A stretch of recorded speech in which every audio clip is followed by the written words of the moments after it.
शिवरात्रि पर आपकी हर मनोकामना पूरी हो सकती है? क्या भद्रा लगने से शिव पूजा नहीं करनी चाहिए? और आखिर क्यों इस बार की सावन शिवरात्रि को बेहद खास माना जा रहा है? अगर आप भी भगवान शिव के भक्त हैं तो ये जानकारी आपके लिए बेहद जरूरी है।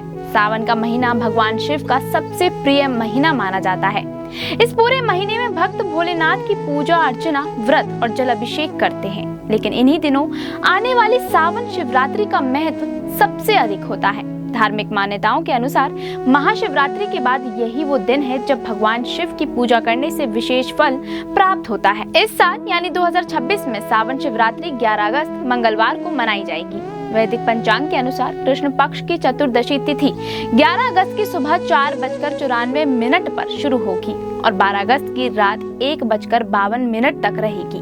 क्योंकि निशिता काल 11 अगस्त को पड़ रहा है, इसलिए इसी दिन सावन शिवरात्रि का व्रत और पूजा की जाएगी। अब बात करते हैं इस बार के सबसे खास संयोग की। इस साल सावन शिवरात्रि पर सिद्धि योग और पुनर्वसु नक्षत्र का दुर्लभ संयोग बन रहा है। ज्योतिष शास्त्र के अनुसार सिद्धि योग में किए गए शुभ कार्य सफल माने जाते हैं। ये योग सुबह से शुरू होकर शाम 6:51 तक रहेगा। वहीं पुनर्वसु नक्षत्र सुबह 10:09 तक रहेगा, जिसके बाद पुष्य नक्षत्र शुरू हो जाएगा। ऐसे शुभ संयोग में भगवान शिव की पूजा करना बेहद मंगलकारी माना गया है। लेकिन इस बार एक बात और चर्चा में है और वो है भद्रा का साया। 11 अगस्त को सुबह 5:48 से दोपहर 3:22 तक भद्रा रहेगी।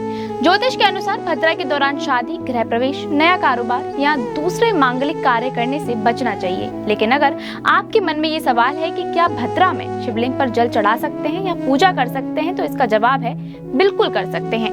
धार्मिक मान्यताओं के अनुसार भगवान शिव की पूजा, जल अभिषेक, रुद्राभिषेक और मंत्र जाप पर भद्रा का कोई प्रभाव नहीं पड़ता। यानी आप पूरे श्रद्धा भाव से भोलेनाथ की आराधना कर सकते हैं। अगर शुभ समय की बात करें तो ब्रह्म मुहूर्त सुबह 4:22 से 5:05 तक रहेगा। वहीं अभिजीत मुहूर्त दोपहर 12 बजे से 12:53 तक रहेगा। इसके अलावा निशिता मुहूर्त रात 12:05 से 12:48 तक रहेगा। ये समय भगवान शिव की विशेष पूजा के लिए सबसे उत्तम माना जाता है। अब जानते हैं कि सावन शिवरात्रि का महत्व इतना अधिक क्यों माना गया है। धार्मिक मान्यता है कि सावन का महीना भगवान शिव को अत्यंत प्रिय है और शिवरात्रि की चतुर्दशी तिथि भी महादेव को समर्पित होती है। ऐसे में जब सावन और शिवरात्रि का संयोग बनता है तो इसका महत्व कई गुना बढ़ जाता है। इस दिन व्रत रखने, शिवलिंग पर जल, दूध, बेलपत्र, धतूरा और भांग अर्पित करने के साथ ओम नमः शिवाय मंत्र का जाप करने से भगवान शिव प्रसन्न होते हैं। मान्यता है कि इससे जीवन की बाधाएं दूर होती हैं, मनोकामनाएं पूरी होती हैं और सुख समृद्धि का आशीर्वाद मिलता है।